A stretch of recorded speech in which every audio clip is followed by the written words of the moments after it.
Calculus Unit 6, Lesson 5, find the volume by the disk method. We're going to look at solids that are found by rotating a particular shape around an axis. So that will change what we do. Each section has a width of delta x or delta y is going to be a circular disk where a disk has a volume of pi r squared h, which is a cylinder. So our disks are cylinders, and if we're revolving around the x-axis, then the volume of the solid will be all of those disks, their radius, again, that will be a function of x squared, and then this will be dx. There will be a pi out there, and then a to b, because these delta x's are going to go to 0. Those are going to be the heights of those particular disks. We're going to let those go to 0, and that's how we're integrating. So if we're going to rotate around the horizontal axis, and again, we have to be told at some point this radius, which is a function of x. So whatever this is going to depend on whatever value is. So that radius is going to depend on x.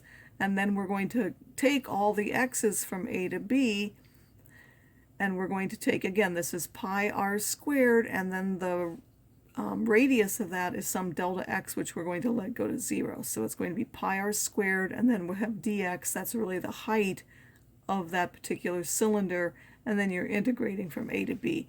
If we were to rotate around this vertical axis instead, then we would need a function of y that would go this way, and we would go from c to d, pi r squared. So you'll have to look at which way you're asked to rotate, how you set that up.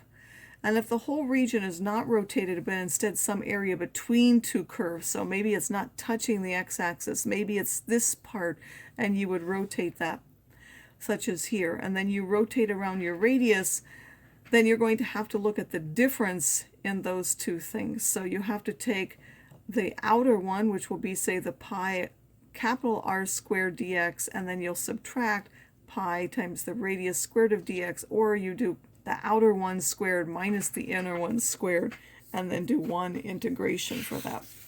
So let's look at some examples. Set up and evaluate the integral that gives the volume. Again, I'm just going to look at the setting up. The evaluating them are the same as we've done before. You can look through those yourself, but once I get to the setup part, I will just stop there. So it says we want to look at the region. Y equals the square root of x. X is 1, and x is 4. And we want to revolve that around the x-axis. Again, this radius now, the height of that is whatever the y is, which is the square root of x. So the radius is now, or the radius squared is, that square root of x squared, which is just x. So we're going to integrate again from 1 to 4. That's the radius squared dx, and you'll solve that. Suppose we want between y equals x squared and y is equal to x to the 5th between 0 and 1. Well, these two functions happen to meet at 0 and 1 if you graph them. Again, you would have to come up with this graph yourself. I have them here. So the outer radius is this one, which is the x squared function, and then the inner radius, the one that's below, is the x to the 5th function.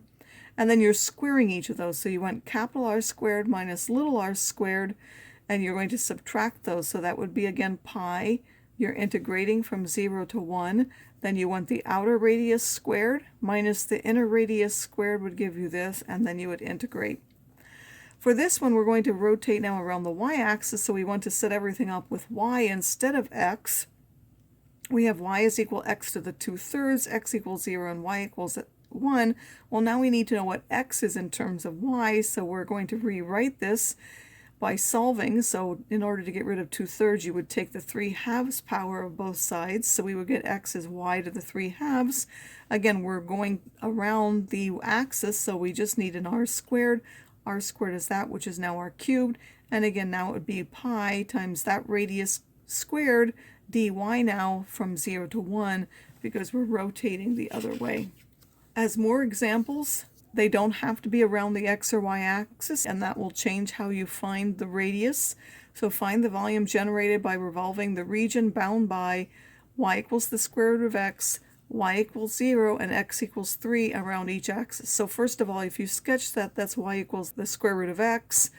This is y is equal to 0, and this is x equal to 3, so we want that region right there, and now we want to revolve it. Well, suppose we go around the x-axis.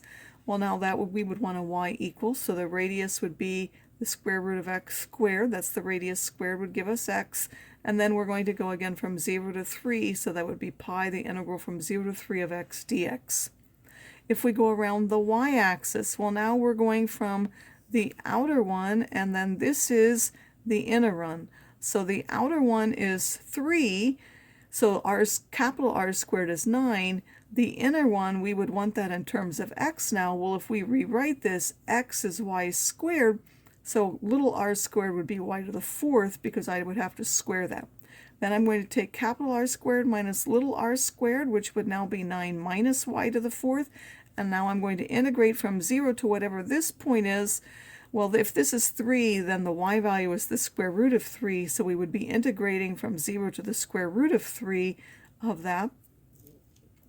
Suppose I want to go around the line x equals 3. So now this line, instead of, say, one of the axes there, suppose I want to go around this line. Again, we need to go to that.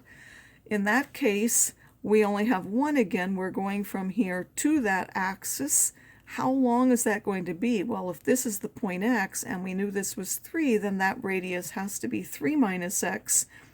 Again, we want it in terms of y because it's easier to integrate that way, because this is a vertical line, so we're going to do with respect to y. And again, it's going to be now from 0 square root of 3, so just like up here, we knew that this intersection point when we did for y was the square root of 3, and now we need to do what? We need to do this little r squared, which if we write that out will be this polynomial, and then we'll take the integral of that. Suppose we set it out even more. Suppose we do the line equals 6. Again, that's a vertical line, so we need to have everything set up in terms of y. So the outer radius is now 6 minus whatever that is. Well, this is at x, so that would be 6 minus x. And this one would be 6 minus 3, so that inner radius would be 3. Again, you're doing capital R squared minus little r squared, which simplifies to this. And again, you would be integrating from 0 to the square root of 3. You're going to rotate that solid around this axis. Find the area of y is equal to this on 0, 4, and we want to revolve around the line y equals b. Find the volume as a function of b. So r is either equal to y minus the y value minus the b, or the b minus the y, and it doesn't really matter because you're going to square it. So you will end up with this function no matter what, and then it's pi, and then it's going to go from 0 to 4. It will be that value squared dx. Again, that will have a b in it. I'm not going to go through all the steps. It says graph to find the b that minimizes the volume, so you would graph this function and then use your calculator to find the minimum, or you can use calculus to find the minimum. You would do what? You would find the first derivative, set that equal to 0 to find the critical value, or if there were any points where it's undefined, there aren't any here because it's a polynomial, then find the second derivative to see whether it's positive or negative anywhere. Well, this is positive for all values, so therefore this would give you a minimum.